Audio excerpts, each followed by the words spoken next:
Hi! Ngayong gabi may sasamahan kaming isang kapamilya na may pinagdaanan At ngayon. hindi kami pupunta para uminom lang, kundi pasayahin at kausapin siya. Alam ko naman na ang presence namin yung importante para sa kanya. Si Sisi Jackie, hindi lang siya tinaring namin na kaibigan, kundi kapatid na rin. Anyway, andito na kami sa Melon Family Karaoke. Kantahan at meron ding inuman dito. Naghahanap lang kami ng parking space. Pagkatapos, dumiretso na kami sa taas. Sa mga ganitong sitwasyon, hindi man kami makatulong financially, but andito kami bilang kapamilya, physically and emotionally. Max naman. Shoutout sa'yo, Sisi Jackie Cruz. Alam kong kakayanin mo lahat ang pagsubok ng buhay. Tandaan mo ang lahat ng bagay sa mundo ay lilipas Walang lang. forever. Ganun. Kaya i-enjoy mo lang ang life mo, Sisi. Be happy all the time. Kasama ang mga mahal mo sa buhay. Maganda ka, sexy, kaya wag mong problemahin ang problema. Kasi may mas marami pang darating sa'yo. Basta andito lang kami palagi. Ichatra mi, hugas ang tagay, laos na yun mi. Basta magtiwala ka lang sa sarili mo at huwag kalimutang mag-pray palagi, Sisi. Dahil ang Diyos lang makakatulong sa lahat ng problema natin.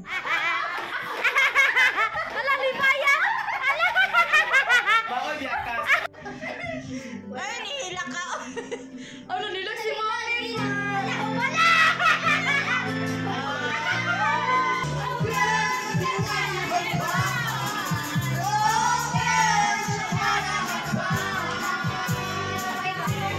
Ang saya-saya. First time namin pumunta dito. In fairness, maganda siya at malinis. Okay din yung karaoke nila. Lahat nga kami nakakanta. Actually, sa bahay lang kami nag-inuman. Tapos biglang nag-chat si Jackie na andito sila kasama yung kapatid niyang si Abby. Kaya pumunta na rin kami dito para samahan sila. At hindi kami nagsisisi na pumunta kasi nag-i-enjoy din naman kami. Minsan lang din mangyari ang ganito na magkasama kami. Kaya sulitin na pag may pagkakataon. Ang saya-saya, nag-enjoy talaga kaming lahat.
Ayun lang, ang saya namin. Sana napasaya ka namin, Sisi Jackie. Huwag ka na iyak po. Be happy. Tandaan mong lilipas lang ang lahat. Anyway, happy birthday sa'yo. Walang rason na hindi ka magsaya. Dahil sa iyo ang araw na ito. Ang wish ko sa'yo ay sana matupad lahat ng wini-wish mo. God bless you. Mahal ka namin. Smile! And kailangan na rin namin umuwi kasi madaling araw na at nagugutom na kami mo na mamalit sa may burger. Bye!